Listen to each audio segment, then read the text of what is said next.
Okay, in this next tutorial for drawing 1, 13, 16, what I want to help you out with is how do we use the wrist? We were supposed to not have bent the wrist on our previous, but now how can we use it? What is it good for?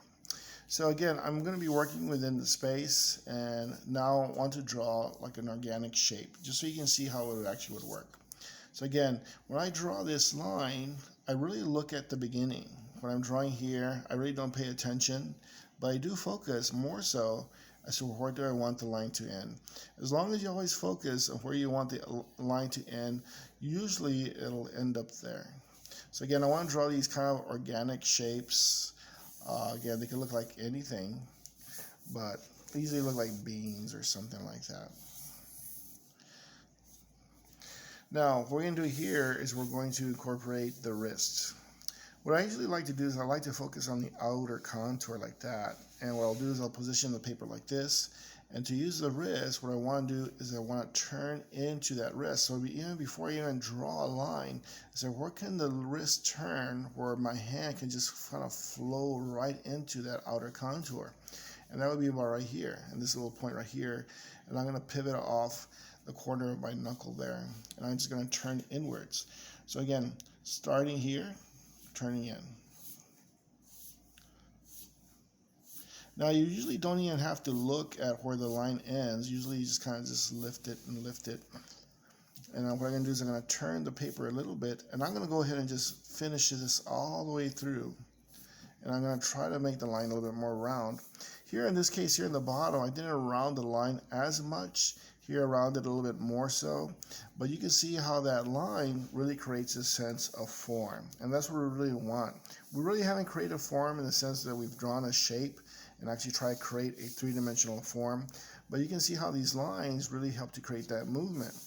Now here, if I say, well, what does it look like if you actually just do the straight lines like we've been doing before? Would it actually have the effect? Well, let's try that. So again, I'm doing that same idea of the transition with more lines and less lines in between, and go back to more lines. But you can definitely see how a straight line has no effect at all. It just seems to be so flat, you know. So again, the more curvier you work into it, the more rounded it actually looks. As far as on this side, how would you do that? Could you possibly use your wrist and turn this way? Well, if I was able to actually draw with my left confidently with a sense of rhythm, I probably would try to use my wrist, hold it with the opposite hand, and kind of work my way back in. But it doesn't mean that your opposite hand is not good. It doesn't have the coordination. You've kind of left it, you know, without any practice for most of your life. So you really can't do those really refined little touches. You can do basic things, you know, that don't require, you know, those acute little details. But definitely what I would do in this case here, I would go inwards and outwards with very, very short strokes. Turn the paper a little bit. And again, I want to curve. Turn it a little bit more. Now, some people say, well, why did you say this is white? Well, most people can see it now. Those are the areas that I've decided to make my highlight. The area where the light seems to strike the most, making it more intense, more brighter. But definitely it has a lot more sense of form by just using my wrist, curving, curving, curving, curving, curving. And you can see that each one is almost automatic with no effort at all. They all came out very much the same. So that rhythm will be very, very consistent. As far as did I transition them? Not really, in the sense where they all seem kind of the same. In the very beginning, they seem a little bit closer, but over here, they seem very, very consistent. I really wasn't concentrating on that as much. I was really trying to concentrate on making sure that they're nice and round. So again, I'll draw this little shape here. I've already drawn it. I'll start on this side. And again, position. If you want to draw them slower, you can draw them slower.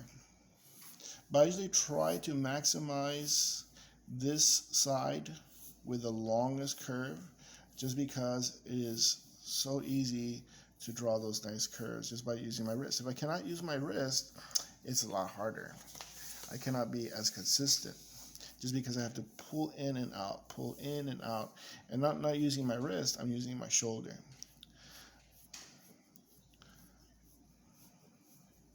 So here I have a lot more negative space in the middle, so I really would like to pull them in. But you can see that they're not perfectly consistent. They're, like this one curls in a little bit more, this one's a little bit straighter. Here it's a little bit better. But when you are working with rhythm, you are a little bit more critical from one little line, because one little line kind of breaks it up a little bit. It kind of makes it look not so, the rhythm got a little bit lost right here. Again, it's not that I'm being picky, but that's just the way rhythm works. Rhythm works with equal amount of spacing or a consistent manner to a certain extent. So again, this is the exercise I'd like you to try. Again, it doesn't seem very, very difficult. The thing is, when you are working with this idea of rhythm, you know, one line kind of throws everything off and you really don't feel like you're very, very confident. But again, you want to turn. So again, I'm anchoring here. Look at this curve, really, really nice. I want to utilize that nice big curve. I want to draw a little bit slower. Maybe it'll be a little bit more consistent if I go a little bit slower. You can also turn a little bit more. Turn that line.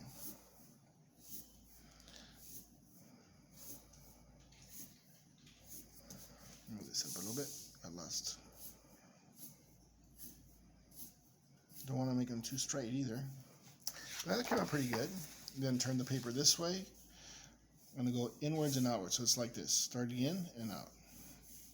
But very, very lightly. It's very, very, it doesn't feel as if it's a very natural movement. But when you concentrate a little bit, try to get into a nice rhythm, they'll flow for you pretty good. That was pretty nice. So again, look at how that nice sense of that curviness, that nice sense of rhythm, by using your wrist, by using your wrist, by using your wrist. So again, in this case here, we're not using it as a straight wrist for anything. We're curving, we're utilizing that wrist to really create really nice curves. But again, we want the lines in rhythm, so it has a really nice sense of form towards the end. As far as your light, you can make your light anywhere. If you don't stretch these lines so far, well, you can make your light over here, or you can make your light even higher, depending on how far you can stretch. But definitely this is an exercise that will be very, very beneficial.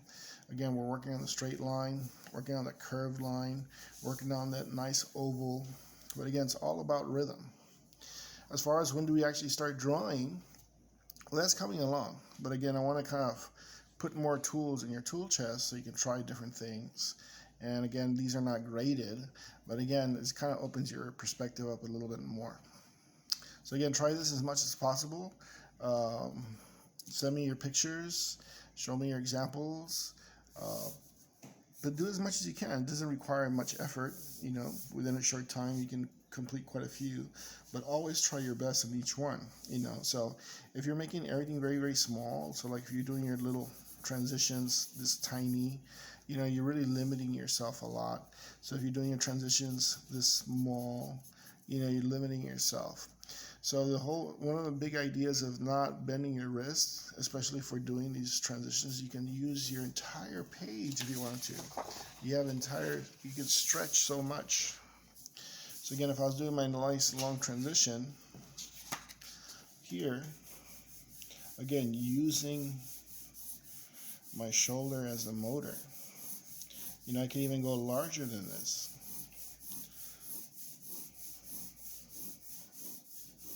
But look how nice those lines are. Look how nice and crisp and clean. You know, they're very, very accurate, and they're very beneficial for each one. Same thing goes for the oval. Try to get your rhythm.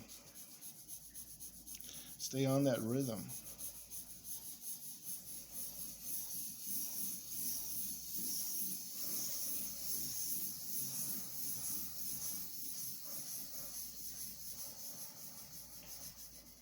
And you can reach out, you can reach out, you can reach out. So again, if all of yours are this big, you know, you're really limiting yourself to how much you can actually grow. So again, the whole idea behind using your shoulder is you can stretch out. I can do it, you know, twice the size, or maybe even 3 times the size, or give me a bigger, fatter marker, and I can really enjoy the movements. But everything you're doing is really small, you're really limiting your growth. So again, You can turn the paper inside out. You know, if you do come to class, I let everyone go home with a little drawing board and a good stack of paper so they can practice. When you come back, say, I ran out of paper, well, I'll give you another stack. So again, I want you to practice a little bit, and we want to critique a little bit too. We want to critique as to what's going on, what's this and that, and so forth, because we all feed off confidence. If we don't have any confidence, you know, we have a really dim sense as to where is everything going. But again, the idea here is rhythm, the idea is quality of line, and most importantly is this idea of transition in many different ways. So again, just to kind of recap what we normally would do within the first week. Again, we utilize line. The reason why we use Sharpie is because it's big and bold. We don't think about going reverse when you use Sharpie because you can't erase. And everything is so easy, so clear to be able to see the blacks versus the whites.